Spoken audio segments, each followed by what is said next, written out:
Hello दोस्तों, सबसे पहले मेरे दोस्तों को, मेरे भाई बहनों को मेरा नमस्कार। देखिए, आज यहाँ पे हमारा रेशियो एंड प्रोपोर्शन पे सेकेंड वीडियो है, जिसमें हम रेशियो एंड प्रोपोर्शंस के आगे के क्वेश्चंस को कंटिन्यू करेंगे। देखिए, रेशियो एंड प्रोपोर्शन जो ये चैप्टर है, एग्जाम पॉइंट ऑफ व्यू से बहुत इंपॉर्टेंट चैप्टर है। ये छोटा मोटा चैप्टर नहीं है, चैप्टर लेंदी है और इसमें मल्टीपल टाइप के क्वेश्चन आते हैं। अलग अलग टाइप के क्वेश्चन इससे पूछे जाते हैं। कभी वो कॉइन से रिलेटेड क्वेश्चन पूछ लेगा, कभी एज से रिलेटेड क्वेश्चन पूछ लेगा, कभी इनकम एक्सपेंस से रिलेटेड क्वेश्चन पूछ लेगा। बहुत सारी इस टाइप के क्वेश्चन इसमें मिक्स है, इसलिए आप इसको जो चैप्टर को ध्यान से देखिए। यहाँ पे चलो स्टार्ट करते हैं।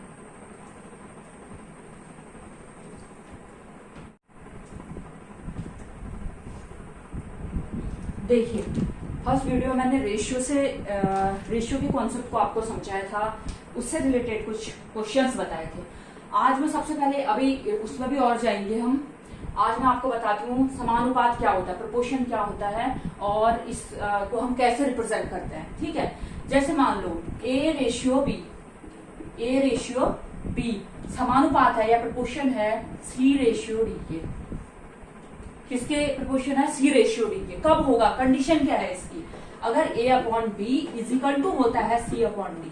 ठीक है, तो ये कहेंगे कि हम A ratio B proportion to C ratio D, यानी कि ए अपॉन बी जो है, ए रेशियो बी जो है समानुपात है सी रेशियो डी के। और समानुपात को या प्रोपोर्शन को कैसे रिप्रेजेंट करते हैं? 4 डॉट्स के थ्रू। ठीक है, 4 डॉट्स के थ्रू हम इसको रिप्रेजेंट करेंगे। तो इस तरीके से क्रॉस मल्टीप्लाई करोगे तो A D equal to B C आ जाएगा। ये तो हो गया समानुपात का सिंबल या प्रोपोर्शन का सिंबल। इसकी कुछ प्रॉपर्टीज हैं, उसको आप नोट करिए। सबसे पहले आती है एडिशन प्रॉपर्टी। आप इसमें ऐड कर लीजिए, इस बी को ए के साथ ऊपर ऐड कर लो, A plus B upon B is equal to, चलो इसको थोड़ी देर के लिए हटा दो।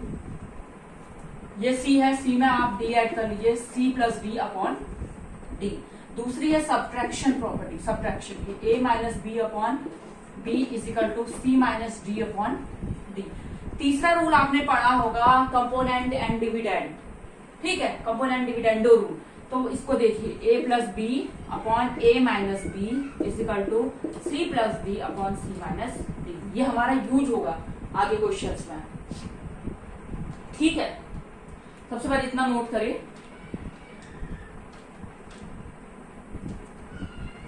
उसके आगे देखो, इससे कुछ क्वेश्चंस देखो। अब इसमें हम अलग अलग टाइप के प्रोपोर्शन पढ़ेंगे। ठीक है, mean proportion, third proportion, exam में पूछे गए हैं क्वेश्चन।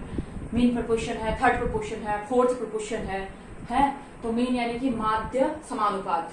मीन प्रोपोर्शन का मतलब होता है माध्य समानुपात, प्रोपोर्शनल समानुपात, और मीन का है माध्य समानुपात। ठीक है, अब देखिए 9 और 29, मीन का मतलब बिल्कुल बीच में, 9 और 25, 9 और 25 के बीच में। मीन का मतलब मध्य में, यानी कि कोई इसका निकालना आपने, तो मीन प्रोपोर्शन निकालना है इसका। तो मान लेते हैं मीन का मतलब बीच में है, यानी कि 9 का जो संबंध x के साथ है, 9 का जो रिलेशन x के साथ है ना, प्रोपोर्शन कर दो, वही x का 25 के साथ है, वही x का 25 के साथ है। आप इसको ऐसे लिखोगे, प्रोपोर्शन मैंने बताया था इक्वल होगा ये x अपॉन 25। तो x आ जाएगा यहाँ से अंडररूट 25 इंटू 9 कितना आ गया ये? 5 में 3 जा 15। ठीक है, इस तरीके से आप निकालोगे मीन प्रोपोर्शन। अगर इसी का आपसे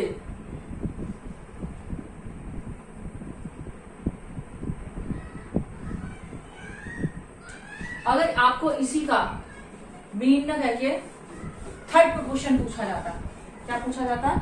सब पूछे गए हैं एग्जाम में क्वेश्चन। थर्ड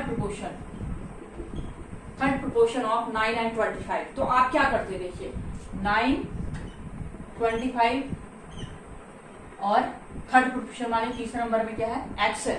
ठीक है, उसमें मीन में रख दिया था हमने, यानी कि जिसका 9 का जो रिलेशन x के साथ है, x का 25 के साथ है। लेकिन आज कुछ अलग होगा कि हमसे थर्ड प्रोपोर्शन पूछा है, तो इसमें देखिए हम ऐसे निकालेंगे 9 रेशियो 25। 9 का रिलेशन जो 25 के साथ है, वही 25 का जो है x के साथ है। ठीक है, और प्रोपोर्शन का मतलब इक्वल कर दो। क्या कर दो? इक्वल कर दो। तो 9/25 इजिकल टू 25/x। तो यहां से x कितना आ जाएगा 625/9। ये आपका आ गया थर्ड प्रोपोर्शन। क्या आ गया ये थर्ड प्रोपोर्शन। ऐसे अगर आपसे फोर्थ प्रोपोर्शन पूछा जाए, क्या पूछा जाए फोर्थ प्रोपोर्शन, कैसे करेंगे आप? यहां पे फोर्थ प्रोपोर्शन के लिए उसे एक चीज और चाहिए होगी। मान लो यहां पे हम एक और नंबर बढ़ा देते हैं, मान लो 10, 20, 25 का फोर्थ प्रोपोर्शन। फोर्थ प्रोपोर्शन कैसे निकालोगे? 10, 20, 25 का फोर्थ, 1, 2, 3 फोर्थ नंबर में, यानी कि x मान लो, x की वैल्यू निकालनी है थर्ड प्रोपोर्शन। कहने का मतलब है इसका 10:20, इसका संबंध जो इसके साथ है ना, वही प्रोपोर्शन का सिंबल लगाओ, 25 का संबंध x के साथ है।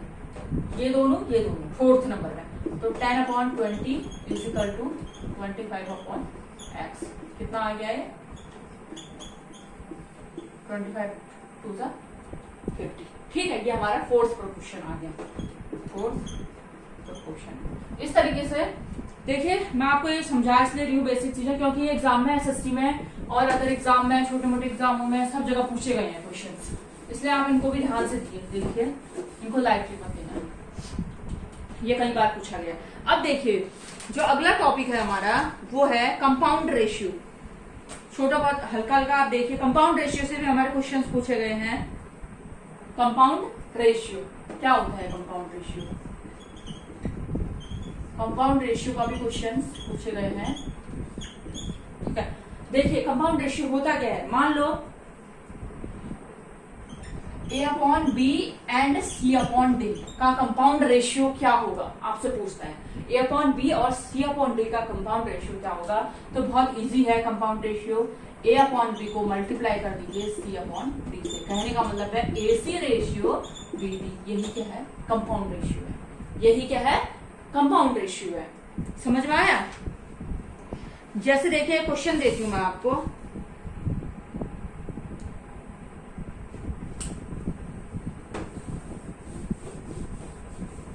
आपको कंपाउंड रेशियो निकालना है। x ratio YZ, Z ratio XY and Y ratio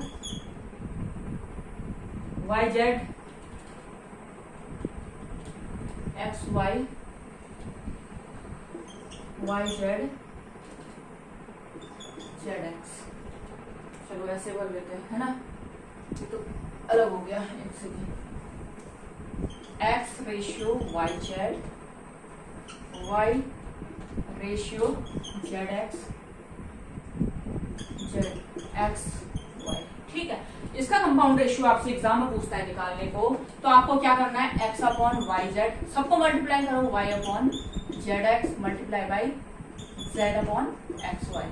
कहने का मतलब है XYZ ये भी आ जाएगा XYZ इंटू XYZ, ये कैंसिल हो गया, तो 1:XYZ। यही है इसका कंपाउंड रेशियो। क्या है ये? देखिए, बहुत बेसिक सा क्वेश्चन है। क्या कहता है? 10,000 रुपए को ABCD में इस तरीके से डिवाइड करा है कि जो A/B 1:2 है, B/C 3:1 है और C/D 2:3 है। तो शेयर ऑफ ए का शेयर आपसे पूछता है। ठीक है, यहाँ पे कितनी चीजों के बारे में बात हो रही है? ABCD 4 लोगों के बारे में बात हो रही है। ठीक है, ABCD 4 लोगों के बारे में बात हो रही है, और जो उनका रेशियो दे रखा है A/B है 1:2, है ना। पहले दिन का जो मैंने वीडियो बताया था, दिया था, उसमें मैंने बताया था ये क्या नाम से, जो ये रेशियो है उसके आगे हम 1:2, हम अगर हमें अलग अलग तरीके से रेशियो दे रखा है और सिंपल हमें रेशियो निकालना है तो हम किस तरीके से सॉल्व करेंगे। 1:2 है तो मैंने बताया था जो इसके आगे की चीजें होंगी वहां पर भी आप 2 से वो कर 2 लिख लेंगे। ठीक है, ये 2 से छोड़ रखा है तो ये 2 लिखेंगे। 3:1 यानी कि 3:1, इससे पहले जो है 3 और इसके बाद भी क्या आएगा 1 आएगा। सीडी का रेशियो है 2:3, तो इससे पहले सारा 2 आएगा क्योंकि ये 2 पे ही स्टार्ट हो रहा है। ठीक है, तो इस तरीके से अब हम क्या करेंगे, एबीसीडी का रेशियो निकाल देंगे। 3 2 6, 3 2 6, 6 2 12, 2 2 4, 3 2 6, है कि नहीं। इसको सिंप्लीफाई आप कर सकते हैं, 2 3 2 6 2 2 और 2 3। तो जो एबीसीडी का जो रेशियो निकल के यहां से आ गया, ये आ जाता है आपका A ratio B ratio C ratio D, ये आ गया 3:6:2:3 आया कि नहीं। ये तो बहुत चलो आपने एबीसीडी तीनों चारों का रेशियो निकाल दिया। अब क्या करना है, हमें ए का शेयर बताना है। 10,000 रुपए को इन चारों लोगों में इस रेशियो में बांट रखा है, 10,000 रुपए को इन चारों लोगों में इस रेशियो में बांटा हुआ है। तो अब ए का शेयर बताइए, तो ए का शेयर कितना आ जाएगा, देखो कितना मिला ए को, 3 मिला है। कितना है ए का शेयर, यहाँ से 3 है। टोटल कितना है, 3 + 2 5, 5 + 3 8, 8 + 6 कितना हो गया 14, मल्टीप्लाई बाय कितना है ये 10,000। तो कहने का मतलब है ए का शेयर आ जाएगा यहाँ से 3120/40, ये 14। ठीक है, ये आ गया हमारा ए का शेयर। ठीक है, चलो अगला क्वेश्चन नोट करेंगे।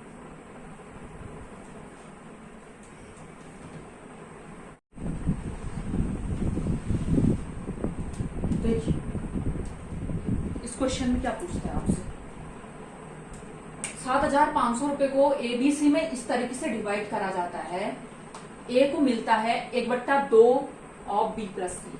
ठीक है, A receives 1/2 of the sum of B plus C, और बी रिसीव करता है 1/4, 1/4 भाग सम ऑफ ए प्लस सी का जो योग है उसका 1/4 भाग बी को मिल रहा है। तो सी का शेयर पूछ रहा है आपसे। तो देखिए कैसे करते हैं इसमें। हमें सबसे पहले देखिए ए और बी प्लस सी, यानी कि ए को मिल रहा है 1/2 ऑफ बी प्लस सी। तो यहां से हम ए रेशियो बी प्लस सी निकाल लेंगे, कितना आ गया 1/2। ठीक है, ए रेशियो बी प्लस सी कितना आ जाएगा यहाँ से 1/2। अगला क्या कहता है, B receives 1/4 sum of A plus C. B receives 1/4 of sum of A plus C. तो यहां से आ जाएगा A B divided by A plus C कितना आ जाएगा 1/4 आएगा कि नहीं, है ना। ठीक है, तो यहां पर भी देखिए ए बी सी तीनों के बारे में बात हो रही है। यहाँ पर भी देखिए ए बी और सी तीनों वही एबीसी यहाँ भी है, वही एबीसी यहाँ भी है, तीनों के बारे में यहाँ पे भी बात हो रही है और यहाँ पे भी। तो इनका जो टोटल हिस्सा निकल के आता है 2 + 1 कितना आ जाएगा यहाँ पे 3, और यहाँ पे कितना आ गया 4 + 1 5। तो हिस्सा अलग अलग क्यों है, जब तीनों यहाँ पे भी वही लोग हैं, यहाँ पे भी वही लोग हैं, हिस्सा उतना ही है, तो यहाँ पे भी और यहाँ पे भी उनका क्या होना चाहिए, शेयर बराबर होना चाहिए, होना चाहिए नहीं। तो हमारा टोटल कितना होना चाहिए, इन दोनों में बराबर होना चाहिए। अगर नहीं है तो हम उससे बराबर करेंगे। कैसे करेंगे, देखिए इन दोनों का सम यहाँ पे 5 निकल के आता है, इन दोनों का सम यहाँ पे 3 निकल के आ रहा है। कितना आ रहा है 3। तो हम 5 से इस दूसरे वाला जो 5 है इससे पूरी इक्वेशन को मल्टीप्लाई कर दो, 5 से ऊपर भी करो 5 से नीचे भी करो, और जो ये 3 है इसको ऊपर से भी करो और उसको नीचे भी कर लो। अब देखिए कैसे आता है, अब हमारा टोटल जो है वो दोनों में इक्वल आ जाएगा। क्या आ जाएगा, टोटल इक्वल। ये हमने क्यों किया दोनों को मल्टीप्लाई, ऊपर मतलब क्यों ऊपर भी नीचे भी हमने मल्टीप्लाई किया, क्योंकि हम टोटल जो है दोनों का इक्वल करना चाह रहे हैं। तो यहाँ से कितना आ जाएगा 5 1 = 5, 5 2 = 10, और यहाँ से आ जाएगा 3 1 = 3, 4 3 = 12। अब देखिए 12 + 3 कितना हो गया 15, 10 + 5 कितना हो गया 15। अब जो दो a + b + c यहाँ भी 15 है और यहाँ भी क्या है 15 है। अब हमें क्या चाहिए, शेयर ऑफ सी कह रहा है, सी का शेयर चाहिए, तो हमें ए बी सी का रेशियो चाहिए। कितना क्या चाहिए, ए बी सी का शेयर का रेशियो चाहिए, ए बी और सी। तो देखिए ए यहां से निकल के आता है 5, वही लिख दीजिए आप।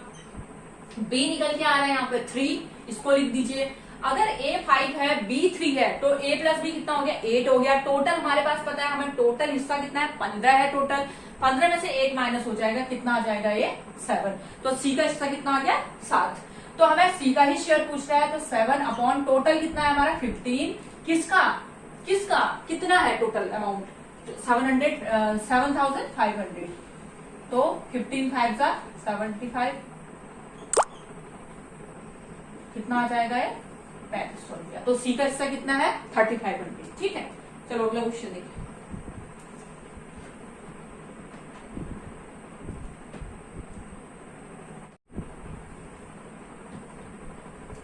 देखिए काफी इंपॉर्टेंट क्वेश्चन है, बार बार कई एग्जाम्स में पूछा गया अलग अलग तरीके से। इसके लिए देखिए ये बात हो रही है हमारी अर्थ की, नॉर्थन हेमिस्फीयर की और साउथर्न हेमिस्फीयर की, ठीक है। तो इसके लिए थोड़ा सा कॉन्सेप्ट समझते हैं। ये हमारा अर्थ है, क्या है ये हमारी अर्थ। अर्थ जो है दो पार्ट से मिलकर, मोटा मोटा देखते हैं, अर्थ जो है दो हिस्सों से मिलकर बनी होती है, एक नॉर्थन हेमिस्फीयर और एक साउथर्न हेमिस्फीयर। टोटल मिला के नॉर्थन हेमिस्फीयर का जो एरिया आता है वह इक्वल होता है साउथर्न हेमिस्फीयर के। किसके इक्वल होता है वो? साउथर्न हेमिस्फीयर के।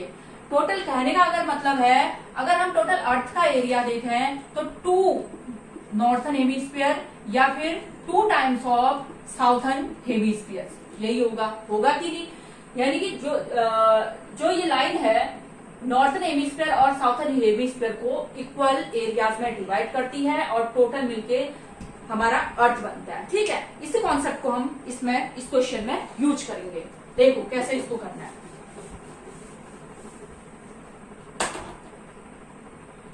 लैंड एंड वाटर का जो रेशियो दे रखा है अर्थ पे, वो दे रखा है आपको 1:2। ये लैंड हो गया, ये वाटर हो गया, ठीक है। अर्थ की बात कर रहा है 1:2। और नॉर्थन हेमिस्फीयर पे दे रखा है लैंड एंड वाटर का जो रेशियो दिया है 2:3 दे रखा है। और आपसे पूछता है साउथर्न हेमिस्फीयर पे लैंड और वाटर का रेशियो कितना होगा। तो देख सबसे पहले अब हम इसके एरिया को इक्वल करेंगे। क्या करेंगे? इक्वल करेंगे। तो टोटल 3+1 यहाँ पे कितना, 2+1 कितना हो गया 3, और यहाँ पे 2+3 कितना हो गया 5, है कि नहीं। अब हम करते हैं इसको 5 से मल्टीप्लाई कर देते हैं और इसको 3 से मल्टीप्लाई करेंगे, जिससे हमारा एरिया जो है इक्वल आ जाएगा। हमें आगे क्वेश्चन करने में सहूलियत होगी, ठीक है। इसको 5 से मल्टीप्लाई करेंगे, 5 1 5, 5 2 10, इसको 3 से मल्टीप्लाई, 3 2 6, 3 3 9। देखिए अब यहाँ पे अर्थ में भी और नॉर्थन हेमिस्फीयर में भी एरिया कितना आ गया, टोटल 5 + 10 कितना हो गया 15, 6 + 9 कितना हो गया 15। यानी कि अब दोनों का एरिया क्या है, बराबर। लेकिन हमें पता है अर्थ का एरिया 2 टाइम्स होता है नॉर्थन हेमिस्फीयर के एरिया के, ठीक है। इसलिए हम क्या करेंगे, यानी कि अर्थ और नॉर्थन हेमिस्फीयर का जो एरिया का रेशियो होता है वो 2:1 होगा कि नहीं। इसलिए हम इसको 2 से मल्टीप्लाई कर देते हैं और इसको 1 से मल्टीप्लाई करते हैं। उधर साइड को करते हैं, स्पेस की कमी की वजह से हम उधर करेंगे। तो अब हमारा यहाँ पर आ गया अर्थ, ये आ गया नॉर्थन हेमिस्फीयर, ये आ गया लैंड, ये आ गया वाटर। तो यहाँ 2 टाइम्स यानी कि 5 2 10, 10 2 20, और ये कितना हो गया 6 और 9, ये रेशियो आ गया। इसका मतलब, कहने का मतलब है अर्थ में लैंड और वाटर का जो रेशियो है 10:20 है। टोटल एरिया अर्थ में कितना है 30, नॉर्थन हेमिस्फीयर में कितना है 15, यानी कि उसका आधा है, ठीक है। अगर अर्थ में से हम नॉर्थन हेमिस्फीयर के एरिया को घटा दें, अर्थ के एरिया में से नॉर्थन हेमिस्फीयर के एरिया को घटा दें, तो क्या आ जाएगा, साउथर्न हेमिस्फीयर का एरिया आ जाएगा, जो हमसे पूछा गया है। तो साउथर्न हेमिस्फीयर का एरिया कितना आ जाएगा 4:11, ठीक है। कुछ भी नहीं किया। सबसे पहले मैंने क्वेश्चंस को करने के लिए, कभी भी इस टाइप के क्वेश्चंस आते हैं, सबसे पहले हम लिख लेंगे रेशियो, और हमें आगे हलचल मचाने के लिए सबसे पहले हम उनके एरियाज को इक्वल करेंगे। फिर जिस रेशियो में उनका एरिया है उसमें हम उसे सॉल्व करेंगे आगे, और फिर जो हमसे पूछा गया है आंसर निकल जाएगा, ठीक है। चलो एक क्वेश्चन और देखिए इसके आगे।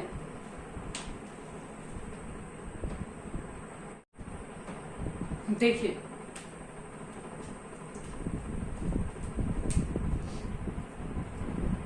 The ratio of expenditure of ABC 16:12:9 है। एबीसी का जो एक्सपेंडिचर का रेशियो दे रखा है हमें 16:12:9 दे रखा है, और उनकी टोटल इनकम दे रखी है 10200, 10,200 रुपया दे रखी है।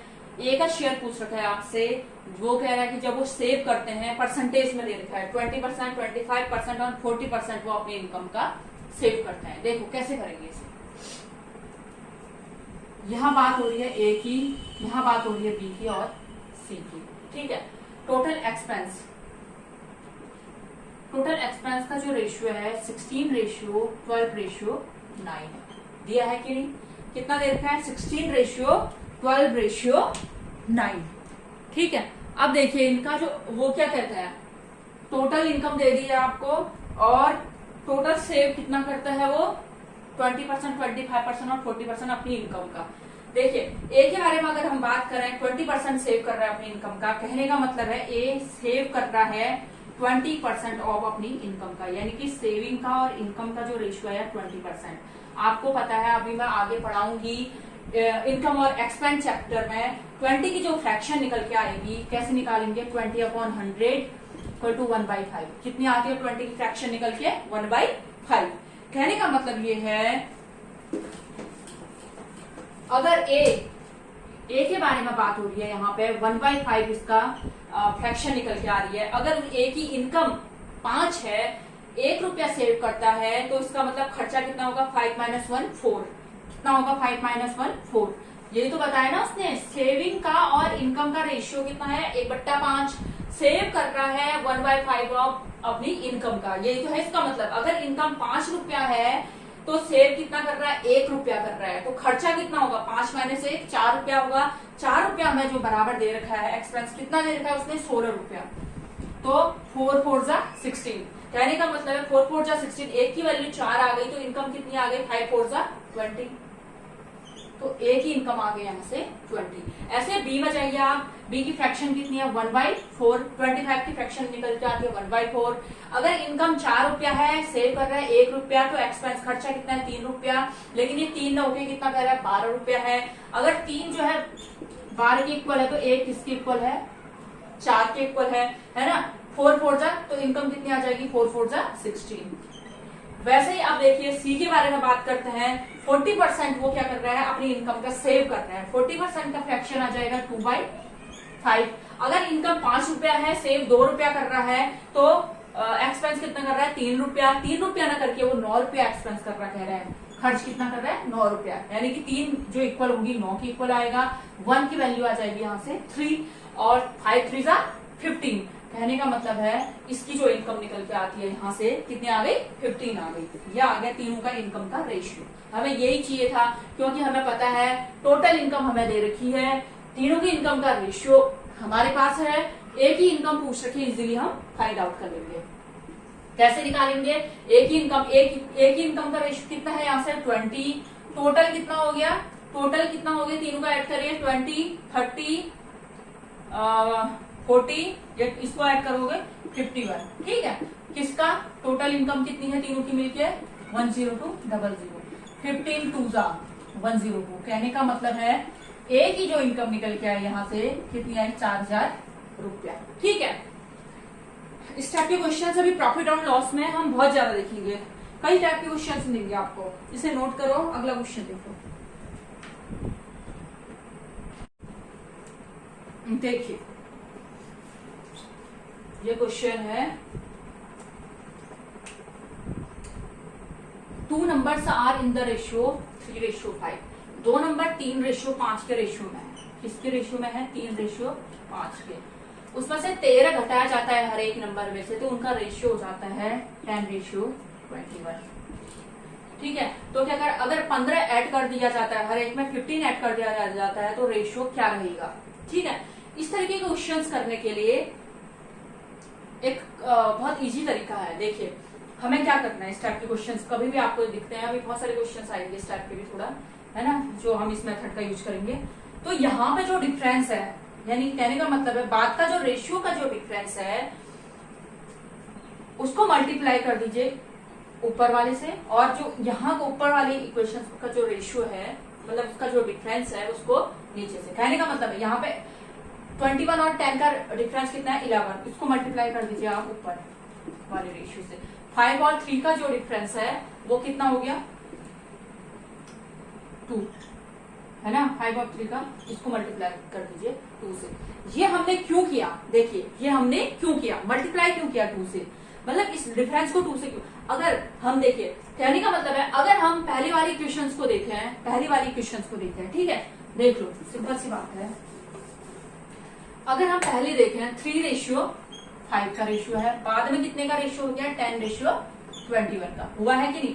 कहने का मतलब है दोनों में से हमने क्या करा है, कितना माइनस किया 13 का माइनस कर रखा है ना। यहाँ भी हमने 13 माइनस किया और यहाँ भी 13 माइनस किया ना। यहाँ भी मैंने 13 माइनस किया और यहाँ भी मैंने 13 माइनस किया। तो अगर मैं यहाँ का डिफरेंस निकालूं तो ये कितना आता है 7 आएगा, और यहाँ का डिफरेंस निकालूं तो ये कितना आ जाएगा 16 आ जाएगा। ये डिफरेंस क्या है, अलग अलग है। अब इसी डिफरेंस को इक्वल करने के लिए ये मल्टीप्लाई करेंगे। अब इस डिफरेंस को इक्वल करने के लिए हम ये मल्टीप्लाई करेंगे, ठीक है। तो 3:5 और कितना है 10:21। इसको मैंने 11 से मल्टीप्लाई कर दिया और इसको मैंने 2 से मल्टीप्लाई कर दिया। कितना हो गया 33, 55, 20, 42, है कि नहीं। तो अब हमसे क्या पूछता है 15 added to the each of the original number. अगर ओरिजिनल नंबर में अगर हम 15 जोड़ दें तो नया रेशियो बताइए। लो 15 जोड़ दीजिए आप, नया रेशियो बताइए। 33 प्लस 15 कितना हो गया 8, 48 रेशियो ये कितना हो गया 10, 5, 1, 6 एंड 70, यानी कि 2 जा 4 जा 35 जा 24 रेशियो 35। कितना आ गया 24 रेशियो 35, ठीक है। यानी 24:35 ये आपका आंसर आएगा। चलो आज के लिए इतना ही, करते हैं नेक्स्ट वीडियो में, नेक्स्ट क्लास में।